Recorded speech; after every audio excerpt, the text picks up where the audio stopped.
அண்மையில் ஊழியர்களின் ஓய்வு பெறும் வயதை 64 வயதாக அதிகரித்த ஆசிய நாடு எது? சிங்கப்பூர். தற்போது சிங்கப்பூரில் ஊழியர்களின் ஓய்வு பெறும் வயது 63 ஆகவும் ரீஎம்ப்ளாய்மெண்ட் அதாவது மீண்டும் பணிக்கமர்த்தப்படுபவரின் ஓய்வு பெறும் வயது 68 ஆகவும் நடைமுறையில் உள்ளது. அதனை 2026ஆம் ஆண்டிலிருந்து ஒரு வருடத்தினை அதிகரித்து ஊழியர்களின் ஓய்வு பெறும் வயது 64 ஆகவும் மீள பணிக்கமர்த்தப்படுபவரின் ஓய்வு பெறும் வயது 69 ஆகவும் அதிகரிக்கப்பட்டுள்ளதாக சிங்கப்பூரின் மனிதவள அமைச்சரால் அறிவிக்கப்பட்டுள்ளது. மேலும் 2030ஆம் ஆண்டளவில் ஓய்வு பெறும் வயது 65 ஆகவும் மீள பணிக்கமர்த்தப்படுவோரின் ஓய்வு பெறும் வயது 70 ஆகவும் இருக்கும் என எதிர்பார்க்கப்படுகிறது. மேலும் கடந்த 2024ஆம் ஆண்டு மே மாதம் 20 ஆண்டுகளாக சிங்கப்பூரின் பிரதமராக இருந்த லீ சியன் லூங் பதவி விலகினார்.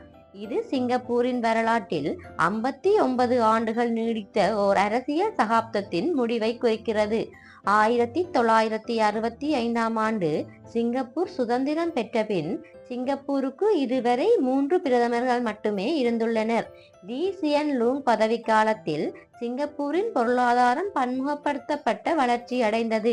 அந்நாடு ஒரு சர்வதேச நிதி அதிகார மையமாகவும் சிறந்த சுற்றுலா தலமாகவும் மாறியது. கடந்த 20 ஆண்டுகளில் அதன் தனிநபர் மொத்த உள்நாட்டு உற்பத்தி 2 மடங்குக்கு மேல் அதிகரித்துள்ளது. பல பொருளாதார மந்த நிலைகள், உலகளாவிய நிதி நெருக்கடி மற்றும் கோவிட் பெருந்தொற்றின் போதெல்லாம் நாட்டை திறமையாக வழிநடத்திய பெருமை லீ சியன் லூங் அரசாங்கத்திற்கு உண்டு.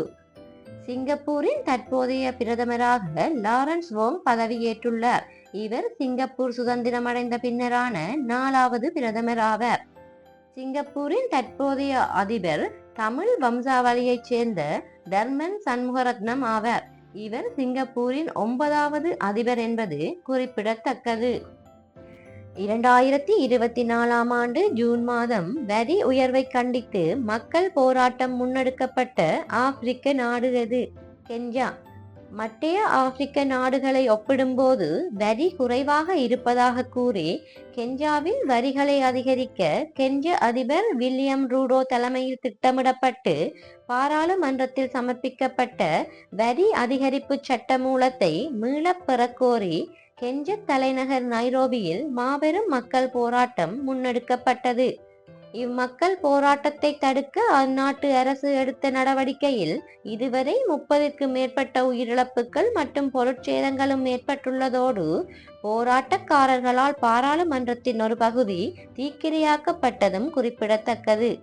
இதனிடையே கூடுதல் வரி விதிப்பை மறுபரிசீலனை செய்ய போவதாக கென்யா அதிபர் தெரிவித்த போதிலும் முழுமையாக அதனை கைவிடக் கோரி மக்கள் போராட்டத்தை முன்னெடுத்ததை தொடர்ந்து சர்ச்சைக்குரிய நிதி மசோதா திரும்ப பெறப்பட்டது. 2024ஆம் ஆண்டு ஜூலை மாதம் இடம்பெற்ற பொது தேர்தலில் வெற்றி பெற்று பிரிட்டனின் புதிய பிரதமராக தெரிவு செய்யப்பட்டவர் யார்? Keir Starmer.